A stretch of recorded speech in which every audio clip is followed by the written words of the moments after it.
मैं और मेरे पापा वुजू कर रहे थे कि बाहर दरवाजे पे दस्तक हुई। पापा ने दरवाजा खोला, देखा तो मेहमान थे। मेहमानों से मुलाकात हुई, उन्हें अंदर आने के लिए कहा। पापा ने मेहमानों को कमरे में बिठाया और मुझे चाय बनाने के लिए कहा। खुद मेहमानों के पास बैठ गए। मैं थोड़ी देर में चाय बना लाई। अंकल सिद्ध कल बेकरी का सामान लाए थे, पापा जी वो ले आए। मेहमानों का खूब इकराम किया। पापा ने फिर उन्हें नमाज की दावत दी, वुजू करने के लिए कहा। पापा नलका चलाते रहे, मेहमान वुजू करते रहे। मैंने मुसल्ले बिछाए, फिर हम सब ने नमाज पढ़ी।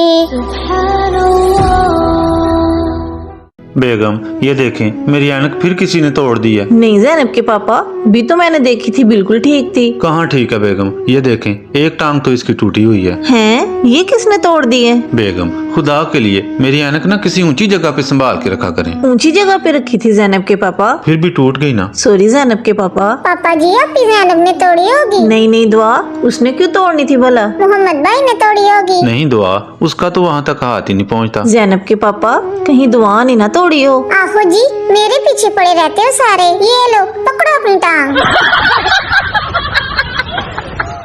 मैं अपने काम और मुल्क में बढ़ती हुई महंगाई से बड़ा परेशान था।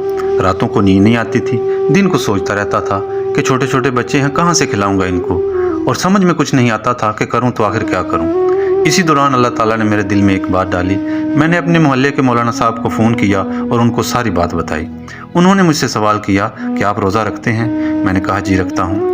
उन्होंने मुझे हदीस कुदसी सुनाई कि नबी सल्लल्लाहु अलैहि वसल्लम इरशाद फरमाते हैं कि रोज़ादार इफ्तार के वक़्त दुआ में अल्लाह ताला से जो कुछ भी मांगता है अल्लाह ताला उसे ज़रूर अता फरमाते हैं।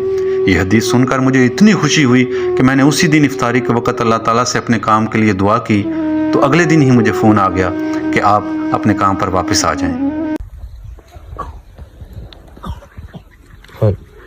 हेलो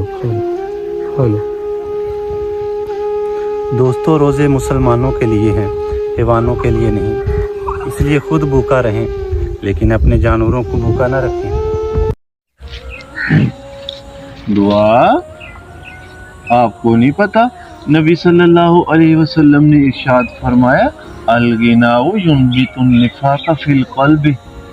गाना जो है दिल में निफाक पैदा कर देता है। अच्छा, गाना नहीं सुनते? कह दिया। बच्चों की तरबियत के लिए 3 अल्फाज ज़हन नशीन कर लें: तकवा, आमाल और अखलाक।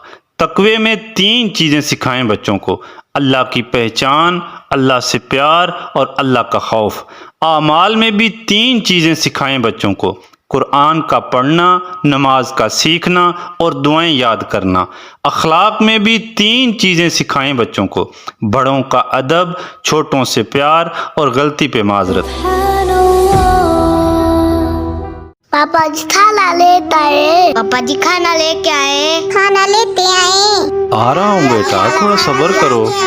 ये लो मेरा बेटा, बिस्मिल्लाह पढ़ के खाओ। मोहम्मद बेटा खाना खाओ। पापा जी मैंने सूखी रोटी खानी। ना बेटा अब तो खाओ ना खाना। पापा जी मैंने भी सूखी रोटी नहीं खानी। बेटा घी तो सिर्फ एक रोटी का ही है, आज ऐसा करो सूखी रोटी खा लो ना। पापा जी हम एक रोटी ही मिल बांट के खा लेंगे। वैसे भी तो आप कहते हैं ना कि मिल बांट के खाने से प्यार बढ़ता है। ठीक है शाबाश बेटा, मैं अभी खाना लेके आता हूँ। आज तो मामा को दुआ के पापा कहना ही पड़ेगा। चलो चलो दुआ जल्दी से लिख लाओ। अच्छा मामा जी। बेगम दुआ का ना थोड़ा ख्याल रखा करें, जब तक ये स्कूल ही ना जाती इसे घर में थोड़ा पढ़ा दिया करें। जी ज़ैनब के पापा। ये लो मामा जी। माशाल्लाह, ये देखें ज़ैनब के पापा, दुआ क्या लिख लाई है ज़ैनब के पापा। अरे वाह दुआ, आपकी लिखाई तो ज़ैनब से भी अच्छी है। क्यों बेगम? हाँ ज़ैनब के पापा। पापा जी आप ज़ैनब के पापा हो ना? हाँ दुआ, मैं ज़ैनब का पापा भी हूँ और आपका भी। क्यों बेगम? मामा जी आप भी चाय पियोगे ना? आप भी जब 2 बड़े बात कर रहे हो ना बीच में नहीं बोलते। हाँ ज़ैनब मेरे लिए भी एक कप ले आओ। जी मामा जी। जाओ दुआ कुछ और भी लिख के लाओ। अब तो दुआ के पापा लिख के लाऊंगी। ये लो मामा जी चाय पी लो। ज़ैनब बेटा पहले अपने पापा को दो ना। जी मामा जी। ये देखो मामा जी मैंने क्या लिखा, दुआ के पापा। माशाल्लाह बहुत प्यारा लिखा है। ये लो मामा जी चाय पी लो। ये देखो ज़ैनब, दुआ ने अपना और अपने पापा का नाम लिखा है। मामा जी